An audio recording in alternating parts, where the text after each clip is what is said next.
ഇന്ന് നമുക്ക് ഫാർമസിയിൽ എൻറർ ചെയ്ത പർച്ചേസ് എങ്ങനെയാണ് റിട്ടേൺ ചെയ്യുന്നത് നോക്കാം. ഇതിനു വേണ്ടി ട്രാൻസാക്ഷനിൽ പർച്ചേസ് റിട്ടേൺസിൽ ന്യൂ എൻട്രി ക്ലിക്ക് ചെയ്യുക.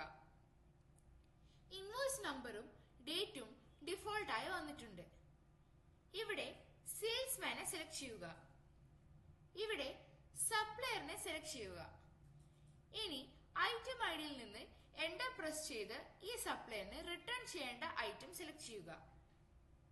ഇവിടെ ബാച്ച് സെലക്ട് ചെയ്യുക. സെലക്ട് ചെയ്ത ബാച്ചിൽ നിന്നും എത്ര എണ്ണം റിട്ടേൺ കൊടുക്കുന്നു എന്നത് ക്വാണ്ടിറ്റിയിൽ കൊടുക്കുക. ബാക്കി കോളംസ് പർച്ചേസ് ചെയ്യുന്ന അനുസരിച്ച് ഫിൽ ആയിട്ടുണ്ട്. ഇവിടെ ഇൻവോയ്സ് നമ്പറും ഡേറ്റും ഫിൽ ആവാത്തത് ബില്ലിനനുസരിച്ചല്ലാതെ മാനുവലി റിട്ടേൺ ചെയ്യുന്നത് കൊണ്ടാണ്.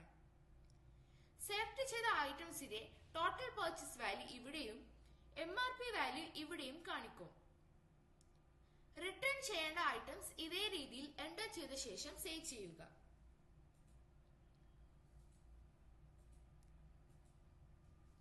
മാനുവലി അല്ലാതെ എക്സ്പയർഡ് ഐറ്റംസ് ഇമ്പോർട്ട് ചെയ്തും റിട്ടേൺ ചെയ്യാം. ഇനി അത് എങ്ങനെയാണെന്ന് നോക്കാം.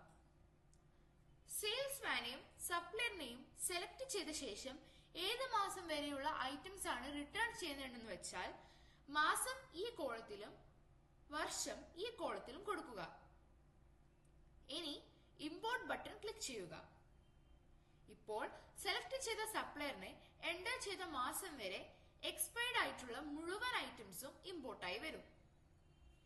ഇങ്ങനെ ചെയ്യുന്നത് ബില്ലിനനുസരിച്ചായതിനാൽ ഇവിടെ ഇൻവോയ്സ് നമ്പറും ഡേറ്റും വന്നിട്ടുണ്ട്. ഈ ഏറോ മാർക്കിൽ ക്ലിക്ക് ചെയ്താൽ ആ ബില്ല് കാണാൻ സാധിക്കും. ഇനി ബില്ല് സേവ് ചെയ്യാവുന്നതാണ്.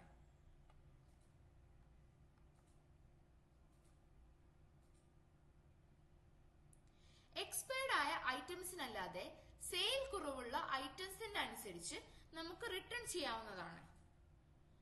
അതിനുവേണ്ടി import four non moving list four എന്ന കോളത്തിൽ എത്ര ദിവസം എന്നുള്ളത് കൊടുക്കുക.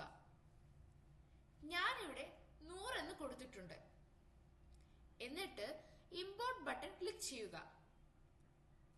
അതായത് സെലക്ട് ചെയ്ത സപ്ലയറിനോട് പർച്ചേസ് ചെയ്തതിൽ ഇത്രയും ഐറ്റംസ് 100 ദിവസമായി സെയിൽ ചെയ്തിട്ടില്ല എന്നതാണ്. ഇനി ഈ ബില്ല് സേവ് ചെയ്യാം. എന്റർ ചെയ്ത പർച്ചേസ് ബിൽ വ്യൂ ചെയ്യാൻ ട്രാൻസാക്ഷനിൽ പർച്ചേസ് റിട്ടേൺസ് വ്യൂ അല്ലെങ്കിൽ പ്രിന്റ് ഓപ്ഷൻ ക്ലിക്ക് ചെയ്ത് വ്യൂ ചെയ്യേണ്ട ബിൽ നമ്പർ കൊടുത്ത് എന്റർ ചെയ്യുക. എഡിറ്റ് ചെയ്യാൻ ട്രാൻസാക്ഷനിൽ പർച്ചേസ് റിട്ടേൺസിൽ എഡിറ്റ് അല്ലെങ്കിൽ മോഡിഫൈ ക്ലിക്ക് ചെയ്ത് ബില്ലിന്റെ ഇൻവോയ്സ് നമ്പർ കൊടുത്താൽ എഡിറ്റ് ചെയ്യാം.